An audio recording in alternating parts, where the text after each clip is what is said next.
everybody, welcome back to my channel. I'm here to do my weekly wrap up. And sorry for the darkness, it's really overcast today. And it just brightened up, so I figured I'd do this now. So I finished 2 books this week, and three. The first one was Adopted Parents by Candy Halliday. This is, it's part of the series Suddenly Parent, but this is a series you don't have to read in order. It's just one of those, they've become suddenly parents. So this is about a man and woman whose brother and sister were married and they died in a car crash from a drunk driver. So they left their 2-year-old daughter that they had adopted 6 months ago from Vietnam. So she's also got disabilities in that, and in the will, the stipulation was the parents want her to be readopted to a family that has 2 parents. So in the interim, his brother and her sister take over parent duties. Okay, I gave this a 4. I didn't like Hallie for a while, and then I liked Nate. Now, she was very selfish.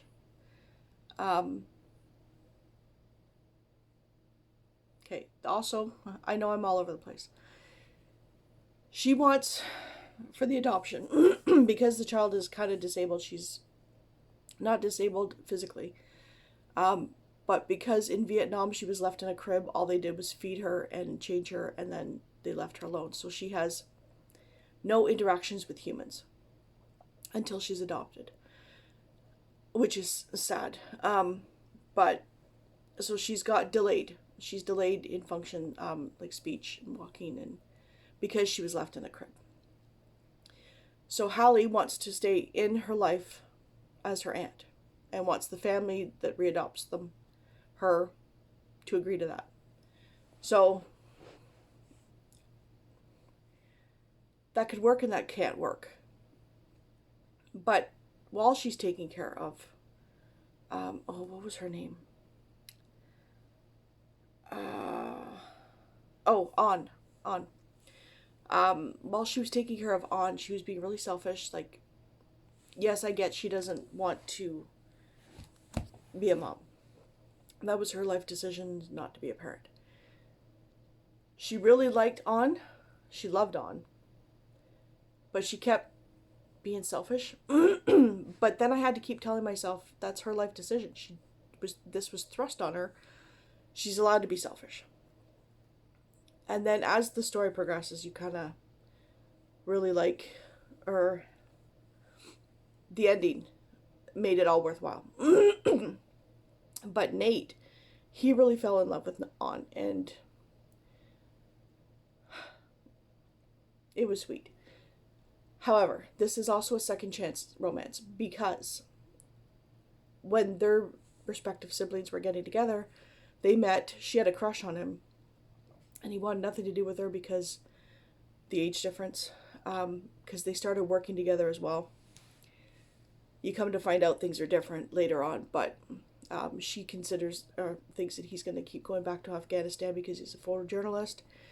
She works at a television studio as a producer. So it's the rift between them, as well as being thrust into parenthood. 4 stars. Sorry. I've also finished Stealing Infinity by Alison Noel. This is a time travel book. She only travels twice. There's a lot of build up to it. And there's a lot of, I wouldn't say angst, but there's a lot of drama. Teenage drama. And she does turn 18 in this book.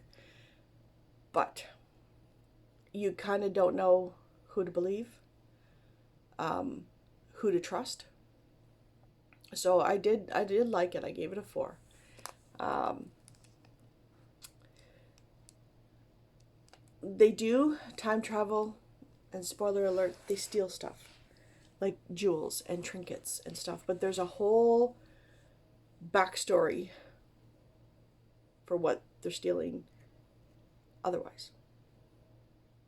I'm not trying to be, well, I'm trying to be evasive, but there's other stuff going on in the background that you don't really get told until close to the end.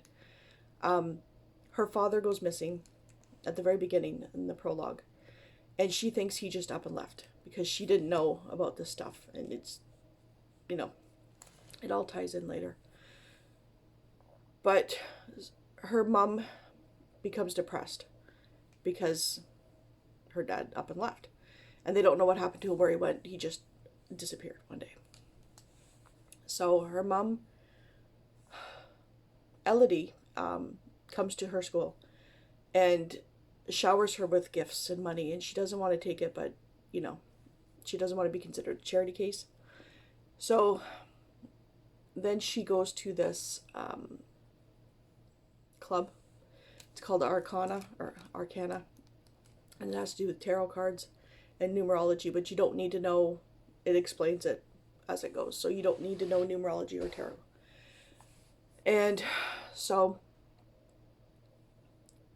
she has to make a decision while she's in Arcana to leave her mom and go to this Grey Wolf Academy.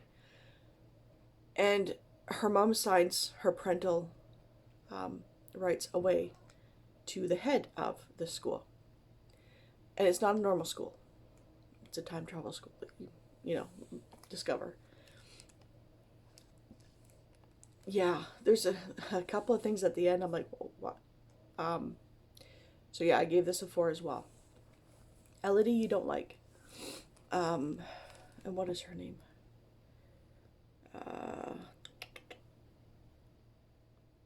Wow, I just finished it the other day. Braxton's the guy that takes her to this school, and Elodie's the one who convinced her to go to the Arcana. And then there's, oh, what is her name?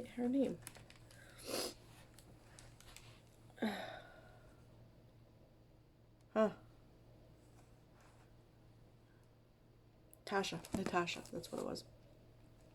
So yeah, there's a book 2. I don't know if it's supposed to be a series or just duology, but I'm looking forward to reading that. And then I finished, it's called Blood Rights by Kristen Painter. I listened to this on audio because it's the only way I could get it from the library, and sadly it's the only one that my library has. I had to do it on Hoopla. I gave it a 5, not because it's a perfect book, but because it was different. It's a different vampire book. In this world, there's the Kumare, and they are bred specifically to be food for vampires. Their blood is pure, so the more that the vampires drink it, the stronger they get, and the more powers they have. And there's all these other beings. There's fae, there's, I wouldn't say trolls, there's demons, but it was done in such a way that it was really good. And then there was a lot of times close to the end that my eyes were popping out, my jaw was dropping. And they're vicious vampires. They're not the sparkly Edward vampires. They are vicious, they're mean. Yeah, there was a couple of plot twists in here, so I enjoyed it because of the difference. So yeah, the characters need to be built up a bit more. The world needs to be a little bit better, but it was so different, and I had such a fun time listening to it that I gave it a 5. So Chrisabel is the main Kumari, and her patron, like patrons have to buy the blood rights of these Kumari. And her blood went to the highest bidder for $22 million, I think. And then her patron was murdered. And they all think she did it and stole his ring. So she goes on the run to the real world because they live in a hidden city in Romania or Bolivia. Can't quite remember. But she goes to New Florida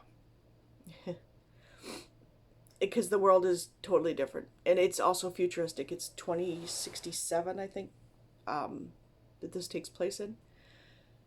So she goes to New Florida to try and get help from her aunt. And when they're bred, they don't know who their parents are. So when she says her aunt, she just means somebody that's older than her in the Kamari community that she considers family. So she goes to her to get help. And the story kind of goes from there. And she gets bumped around and not kidnapped. But it's really good. So I enjoyed it. I gave it a 5. And sadly, I can't get any more from the library because they don't have any more Kristen Painter books. And she's also got another series, a vampire series that's kind of like more light and fluffy. So I'd love to get my hands on those. So currently reading, I'm reading 4 books. 2 of them will take me till the end of the month. So I'm just going to touch on them a little bit. And that's Slasher Girls and Monster Boys, stories by chosen by April and Genevieve Tohoke. I'm enjoying this. This is really good. Each story is kind of not horror, but not nice either. So I'm almost halfway. And I'm doing 1 story a day until Halloween. And I'm also reading Mary Shelley's Frankenstein. I'm doing 2 chapters a day, and that's even too much for me. Unpopular opinion. I hate this. Yeah. I was expecting more from the monster. I was expecting a lot less of the woe is me crap. And when you have 2 chapters describing glaciers, mountains, and grass, it's enough. It's, sorry. I was even talking to my husband last night, and he was surprised that I didn't like it. And I'm like, no. But I'm reading this for the million more pages. A challenge to read the oldest published book. And I'm going with original publication date. So,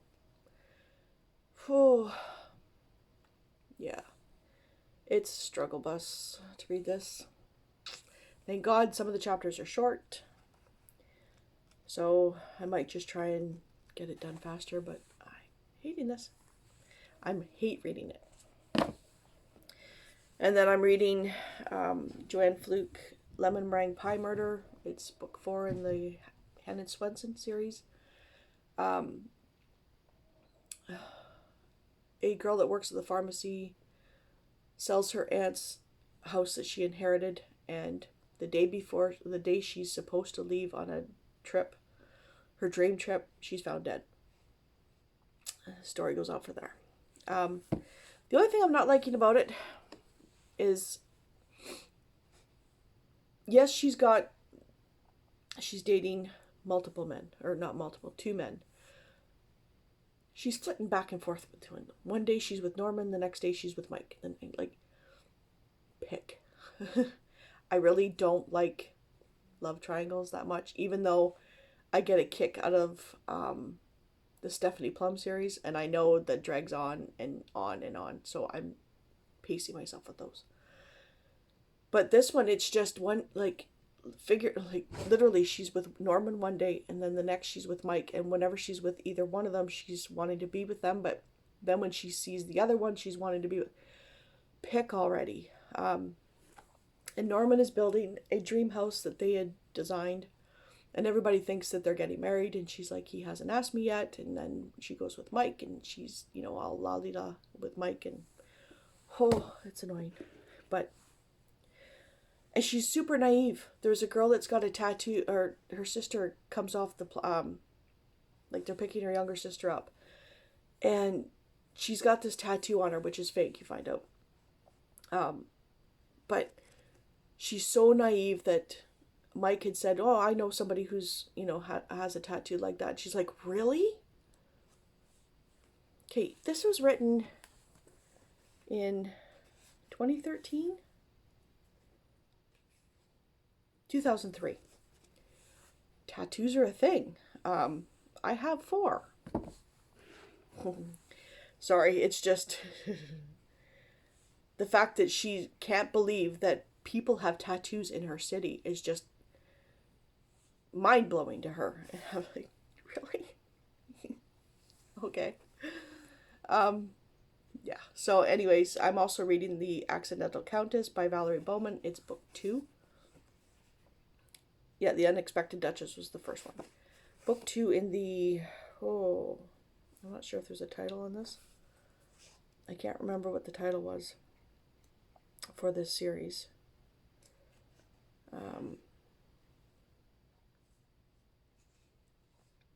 Anyways, it's about Cassandra in love with her cousin's almost fiance. They've been like almost fiancés since they were kids. Her intended, and her cousin Penelope wants nothing to do with it. She doesn't want to get married. So she tells Cassandra to lie to him when he comes back from the war, after everybody thinking he's gonna die, because he was on his deathbed in the previous book. Spoiler alert, sorry.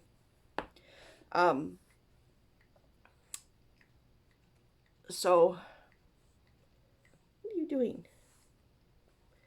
Sorry, Apollo. So, they decide, her and her friend Lucy decide to, okay, back up. Her cousin Penelope wants Cassandra to lie and say that she's, with her fake friend, Patience. She uses her fake friend to get out of doing stuff that she doesn't want to do. So Lucy says, let's go to this party, or have this party that he thinks that she's gone to, Penelope. And Cassandra can pretend to be this girl, Patience. And that's about as far as I got. They're just getting to the house now. So the one thing I don't like is pretending you are something you are not. Even if it's just for a joke or a lark, it always ends up badly. So I'm not liking that too much. And I'm hoping it doesn't last too long. We shall see. But that, I don't like when people lie and pretend. It's just a thing. So, once I finish those, because this one actually has to go to the library. I was going to read this a little bit later, but it's already overdue. Somebody put a hold on it, so I can't renew it. So I'm going to quickly finish that today or tomorrow and bring it back. And then once I've finished that and the Joanne Fluke book, I will probably pick up You by Carolyn Kepnes. We all know it's Joe the Stalker. And you love Joe, but you don't want to love Joe because he's a stalker.